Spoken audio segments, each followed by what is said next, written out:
Hi everyone, Anthony Fantano here, internet's busiest music nerd, and it's time for an EP review, Burial, Kindred. Burial is a London-based electronic music producer. First time I'm reviewing music of his, psyched for that. Especially since I know his work has basically helped to define this alternative form of dubstep and future garage that a lot of people see as just the antithesis to artists like Bassnectar or Skrillex. This is too loud, and this is too noisy, and this has too many drops. Cal's into it though. Doom chack chack doom wab wab wab wab wab wab wab wab wab doom chack chack doom wab wab wab wab wab wab wab wab wab wab wab. You know, for me, it's mostly apples and oranges. You know, I just wish most people would just listen to Horsepower Productions and be done with it. So this EP, new EP, Kindred, is a follow-up to an EP that Burial released last year on Hyperdub Records as well. And as you may know, it's been a while since we've heard from this guy, full-length album style. Burial seems a little elusive, only surfacing just to kind of throw a little bit of new music out there. Oh, I'm just going to leave this here, and then just flies away. But with this new EP, Kindred, we might be good for a while, because the 3 tracks on this thing are whoppers and add up to 30 minutes of new material. Now the first track on this EP is an epic.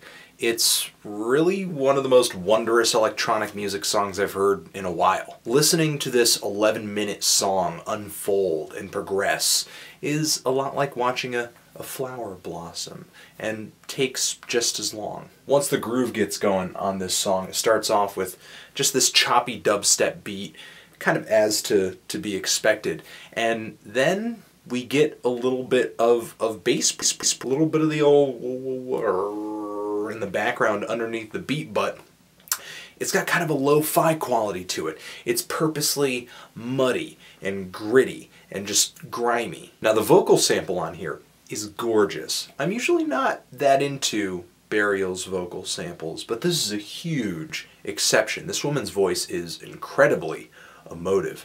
Baby, you... And I love the subtle little edits that Burial makes on her voice. It just really pushes the progression of the song. He makes similar edits in the rhythm too on this track. The synths help that progression too, and Burial has soaked them in just this huge, larger than life reverb. It's so panoramic. It's universe large. It just feels so huge, but the synths are kind of light too, like smoke or something. It's just all around. You can see it, but it's not tangible. It's just surrounding me, but I can't get a hold of it. And the chord progression that pops up behind this track as it kind of goes along is kind of uplifting. It has a nice ascending quality to it. And another kind of sound that this track has going for it is just this light ambient noise in the background. It's kind of a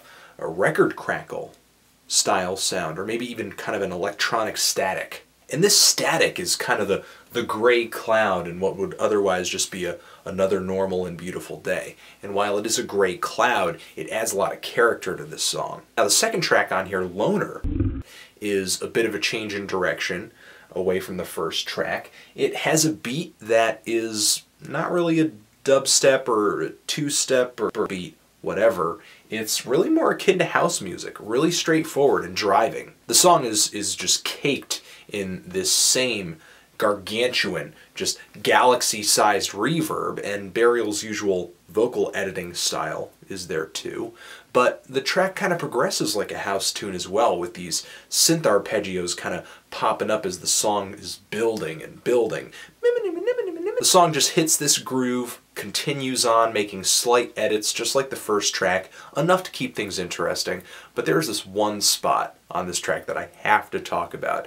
It's kind of like this drop in sound, this quiet interlude, and the way this track gets into the interlude is by literally just making the sounds in this music sound as if they are crumbling. They are just disintegrating. They're disappearing. They're just dissipating in every direction. So I love the first two tracks. The final one on here is where I'm kind of on the fence. It is about 11 minutes, just like the opening track, but it does not feel like one whole complete song or idea like the previous two songs. Instead, it kind of jumps around between these 4 different phases, maybe 4 different mini-songs, rather. The first two kind of have a straightforward 4/4 beat, just like the second track, Loner, but they just don't have all that much detail or character to them. Just not as much character. On the third phase of this track, I get pretty interested. It has a nice little mouth pop inside the beat of the song. And the vocal sample on that track is different than any other vocal sample on this EP. It feels so young and so light and so fragile. And this third phase takes the noise and the static that was previously on this EP and just ups it to another level, to the point where at a few points it really just swallows this section of the song. Overall, I just kind of felt like the third song on here was just kind of disjointed. While I would love to hear a new full-length LP from this guy, this will do for now. Very happy, loving this thing, feeling a strong 8 on this, no question. And yeah, I'm basically wondering, in light of this, what do you think about this EP? Do you like it? Do you hate it? Why? And what do you think I should review next? Anthony Fantano, Burial, Forever.